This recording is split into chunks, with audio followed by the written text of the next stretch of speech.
Welcome to student dictation. Dictation 5 second में शुरू होगा। स्टार्ट।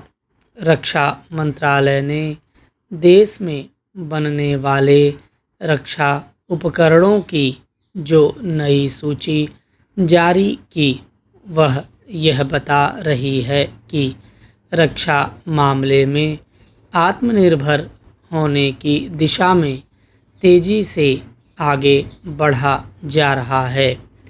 इस सूची के अनुसार 400 से अधिक और सैन्य सामग्री का निर्माण देश में ही किया जाएगा। यह ऐसी छठी सूची है। इस सूची में उन्नत हल्के हेलीकॉप्टर, हल्के लड़ाकू विमान भी शामिल हैं और उच्च विस्फोटक टैंक रोधी गोला बारूद भी। इसका अर्थ है कि भारत समय के साथ ऐसी रक्षा सामग्री का निर्माण करने में सफल है जिसकी आवश्यकता देश को भी है और जिसके निर्यात की संभावनाएं भी हैं। पिछले 5 वर्षों में 15,000 से अधिक रक्षा सामग्री का स्वदेशीकरण किया गया है। इससे लगभग 9,000 करोड़ रुपए के आयात प्रतिस्थापन का अनुमान है। यदि देश को वास्तव में आत्मनिर्भर बनाना है तो अन्य अनेक क्षेत्रों के साथ रक्षा क्षेत्र में आत्मनिर्भरता को सर्वोच्च प्राथमिकता देनी होगी। इससे विदेशी मुद्रा की बचत के साथ ही उसमें वृद्धि भी होगी, क्योंकि धीरे धीरे देश का रक्षा निर्यात भी बढ़ रहा है। पिछले 12 वर्षों में देश का रक्षा निर्यात कई गुना बढ़ा है और आज लगभग 100 देशों को भारतीय सैन्य उपकरणों की आपूर्ति की जा रही है।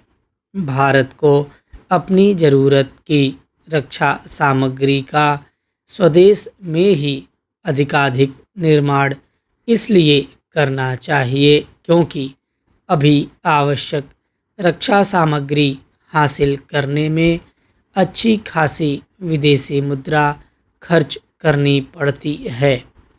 भारत रक्षा सामग्री के मामले में विश्व के लिए बाजार बनकर नहीं रह सकता, इसलिए और भी नहीं क्योंकि कई बार उन्नत रक्षा सामग्री पाने में कई कठिनाइयों का सामना करना पड़ता है।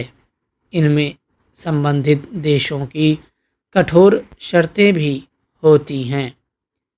यह ठीक है कि कई देश उन्नत रक्षा सामग्री के साथ तकनीक भी दे देते हैं, लेकिन वह उत्तम कोटि की नहीं होती। भारत को अपनी ज़रूरत की रक्षा सामग्री खुद बनाने के साथ ही रक्षा विनिर्माण का वैश्विक केंद्र भी बनना होगा। यह सराहनीय है कि मोदी सरकार रक्षा सामग्री के स्वदेश में उत्पादन को विशेष महत्व दे रही है। पिछले दिनों प्रधानमंत्री ने लाल किले की प्राचीर से शक्ति की जिस सप्तधारा का उल्लेख किया, उसमें एक रक्षा शक्ति भी है। देश में अधिकाधिक उन्नत रक्षा सामग्री का निर्माण इसलिए संभव हो पा रहा है क्योंकि निजी कंपनियों का सहयोग लेना शुरू किया गया है। यदि यह काम और पहले किया गया होता तो आज स्थिति और बेहतर होती। जैसे रक्षा क्षेत्र की निजी कंपनियां विश्व स्तरीय सैन्य सामग्री का निर्माण करने में सक्षम हैं। वैसे ही अन्य क्षेत्र की कंपनियों को होना होगा। आत्मनिर्भरता का यही मूल मंत्र है। स्टॉप।